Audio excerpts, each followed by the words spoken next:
Halo semua, Assalamualaikum warahmatullahi wabarakatuh.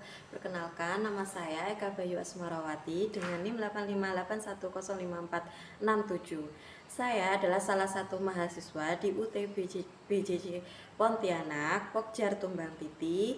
Saya mengambil prodi S1 PGSD, sekarang saya semester 6. Di sini saya akan melakukan tugas kuliah saya yaitu PDGK 4107 praktikum IPA di SD pada modul 3 yaitu tentang sistem pencernaan.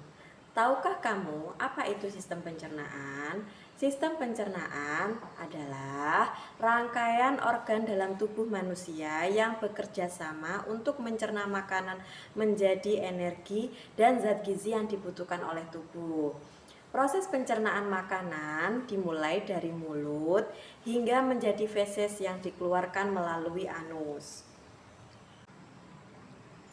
Organ pencernaan manusia terdiri dari mulut, tempat makanan pertama kali masuk, kemudian kerongkongan membawa makanan ke lambung, kemudian hati menghasilkan empedu untuk mencerna lemak, kemudian lambung menghancurkan makanan, lalu usus halus menyerap nutrisi makanan, kemudian usus besar menyerap air dan membentuk feses, dan yang terakhir yaitu rektum dan anus untuk mengeluarkan feses dari tubuh.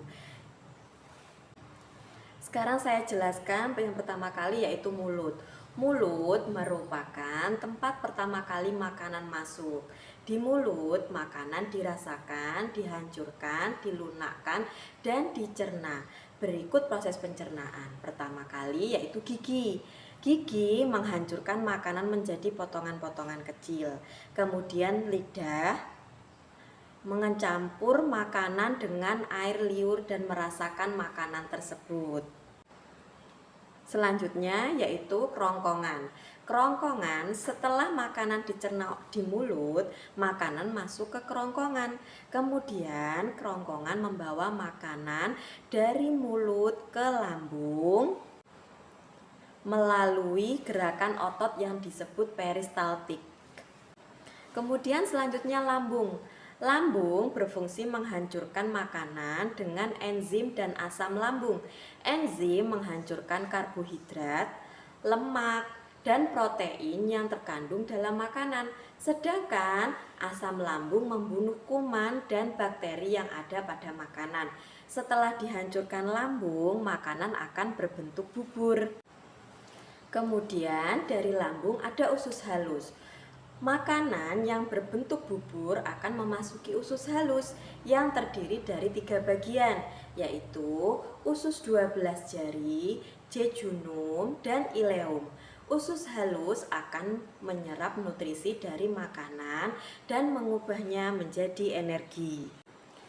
Setelah itu, ada usus besar. Usus besar berfungsi menyerap air dan sisa makanan yang tidak diserap oleh usus halus. Sisa makanan yang telah kehilangan air berubah menjadi kotoran atau feses.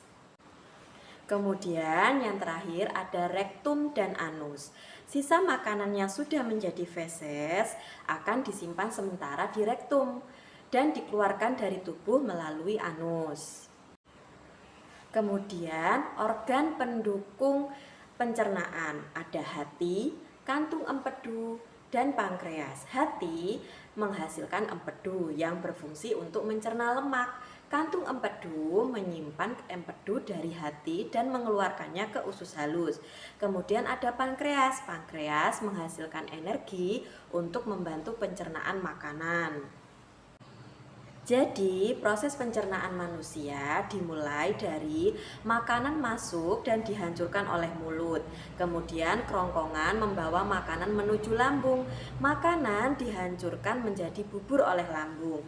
Kemudian bubur makanan diserap nutrisinya oleh usus halus.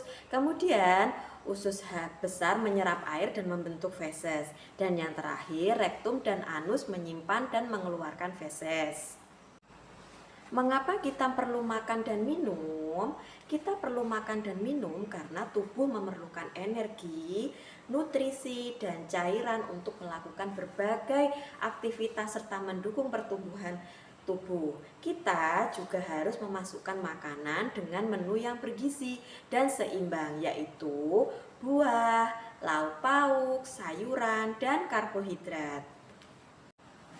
Jenis-jenis nutrisi dalam makanan yaitu ada protein. Protein contohnya telur, ikan, daging, serta berbagai jenis kacang-kacangan.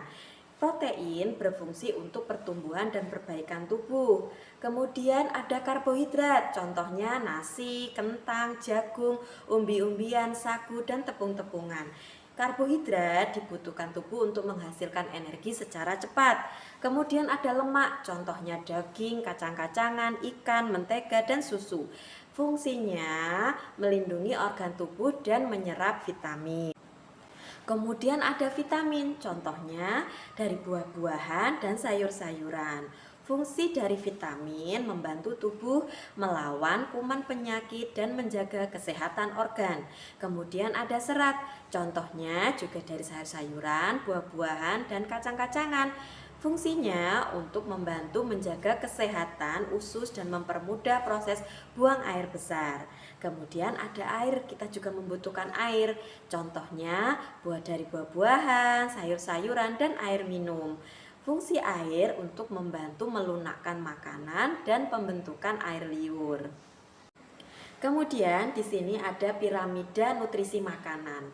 Yang pertama, dari bawah sendiri yang paling besar yaitu kita membutuhkan 50% karbohidrat. Contohnya dari nasi, roti, singkong, gandum, dan kentang.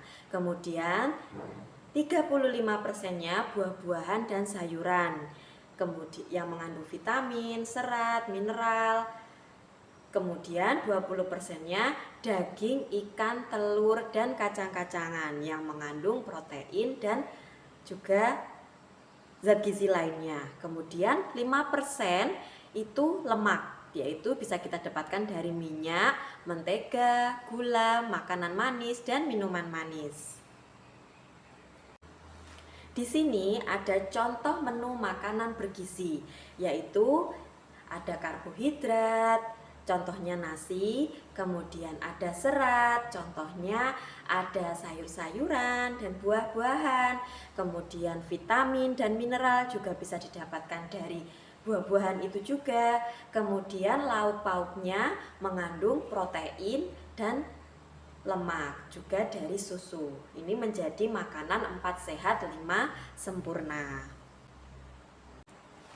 Kesimpulannya adalah sistem pencernaan sangat penting untuk mengolah makanan menjadi energi dan zat gizi bagi tubuh agar dapat melakukan berbagai aktivitas serta mendukung pertumbuhan tubuh. Dengan mengonsumsi makanan seimbang dan bergizi, kita dapat menjaga tubuh tetap sehat dan bertenaga. Sekian praktik